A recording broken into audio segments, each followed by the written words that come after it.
Taurus, hi! Welcome to Mystic Queen PH at ito ang inyong weekly reading for January 29 to February 4, 2024. This is a general reading. Just take what resonates. Watch your Sun, Moon, Rising, Venus for other messages. And thank you sa lahat ng mga sumusuporta dito sa ating channel. Just a reminder, gamitin nyo lamang ang reading na to bilang gabay and pa-follow like na rin na ating Facebook at TikTok.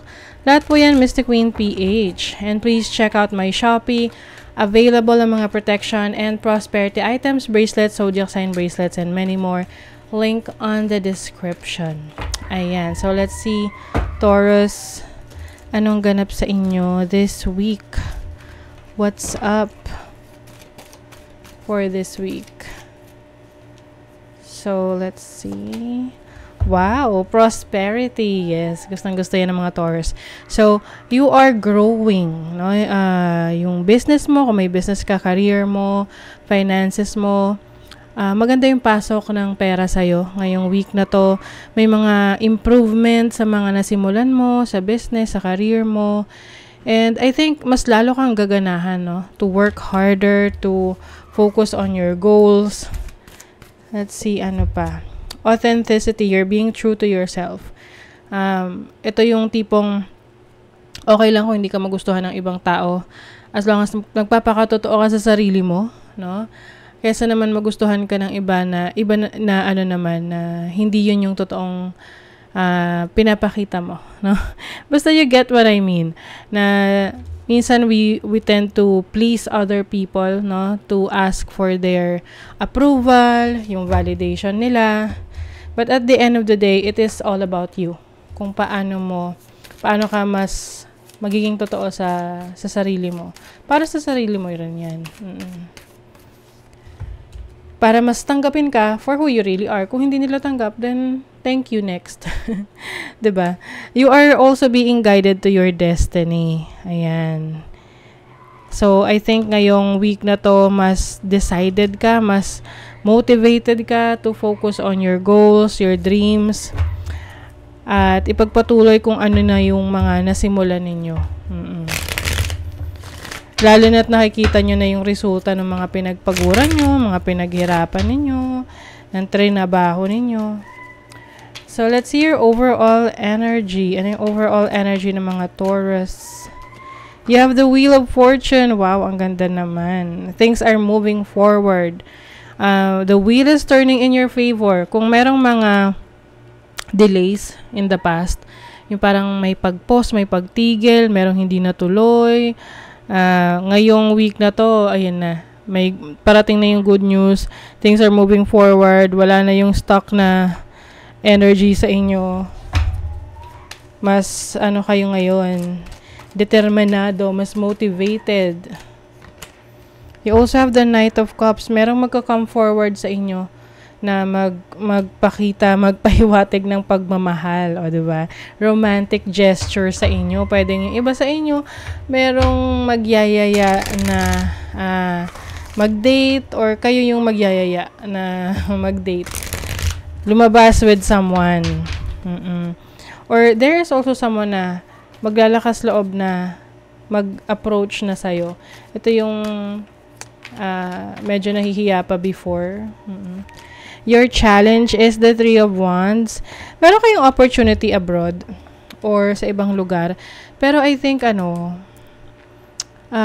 pwedeng nagda-doubt kayo or hindi kayo sigurado kung maganda siyang simulan sa ngayon. Kasi pakiramdam nyo kulang pa yung kaalaman nyo kulang pa yung skills nyo, yung knowledge niyo. So, kung sa tingin nyo naman hindi pa kayo ready, then that's fine, no? Pwede namang i-fulfill nyo muna yung talagang requirements ninyo para masabi nyo sa sarili nyo na ready na kayo. Kasi ayan, merong pagkakataon para sa inyo na mas mapaunlad pa. Parang halimbawa may business ka, mas dadami dapat yung branches niyan kung maglalakas loob ka lang. But of course, kailangan mo rin ng kaalaman, no? Kailangan knowledgeable ka dyan, maalam ka sa papasukin mo. Or else, mahirap yun, baka mag-fail lang, diba? So, let's see your opportunity. Ano yung opportunity ng mga Taurus? You have the King of Cups. And then the Justice card. Oh, karma. You have the opportunity to bring balance into your life. Some of you may tendency kayo maging emotional sa maraming bagay, lalo na kung nagkaroon kayo ng mga challenging experiences in the past. But I think there is an opportunity for you to fix things or ay maayos na ngayon. Kung dati, yung iba may anxiety, depression in the past. You've been so sensitive, no, sa mga opinion ng ibang tao sa iyo, but this time mas lumalawak yung pangunawa mo sa ibang tao at sa sarili mo.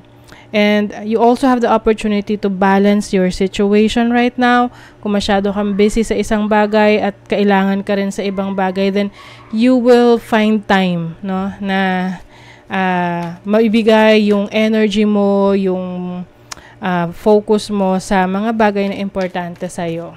Okay? Let's see your blessing. Ano yung blessing ng mga Taurus? You have the Hermit and the Page of Cups. So, when it comes to your mga pangarap nyo sa buhay, I think you will dig deeper, no? Bibigyan mo ng time yung sarili mo na ikaw lang, kakausapin mo yung sarili mo. There's nothing wrong with that. It's like being with your own thoughts na ito yung gusto kong mangyari, ito yung pangarap ko, ipupurso ko to. Then, maaaring mag-a-analyze ka kung paano mo maisasakatuparan pa yung mga gusto mo pang ma-achieve. Kasi, syempre, hanggat buhay tayo, gusto natin na mag-improve, gusto natin mag-upgrade. So, I feel like the blessing here is you will know what you really want. Mas magiging sigurado ka na dito sa mga bagay na gusto mong i-pursue. Kung dati ikaw nagdadalawang isip or nagda-doubt sa kakayanan mo. So this time, you will find the truth, no? You have the opportunity to know what's best for you. So let's see the final message. Lioness, you've earned all your stripes. So this is being proud of what you have accomplished, no? Ito yung proud ka sa mga na-achieve mo sa buhay. Kumbaga, makita man nila na may mga galos ka, no? Ano siya, metaphorical. Ano man yung mga kailangan mong pagdaanan. Nahirapan ka man, or you feel shamed by other people or humbled by other people, for as long as alam mo na pinaghirapan mo yon, then there's nothing to worry about. Kasi these are your achievements, no? May mga achievement ka sa buhay na kailangan maging proud ka sa sarili mo. You just need to flaunt it. Yung iba kasi, like for example, nagpo-post sila ng mga achievements nila sa social media. There's nothing wrong about it. Kasi pinaghirapan mo yan, 'di ba? So problema na nila yon kung ano yung tingin nila doon, kung maiinggit sila or what. But for as long as you know that you did your best in achieving that goal, then be proud of that. Okay? So, that is your reading, Taurus. Kung nagustuhan nyo ito, naka-resonate kayo, mag-comment kayo dyan. Like, share, subscribe para lagi kayong updated sa ating mga readings. Thank you so much, Taurus. See you again.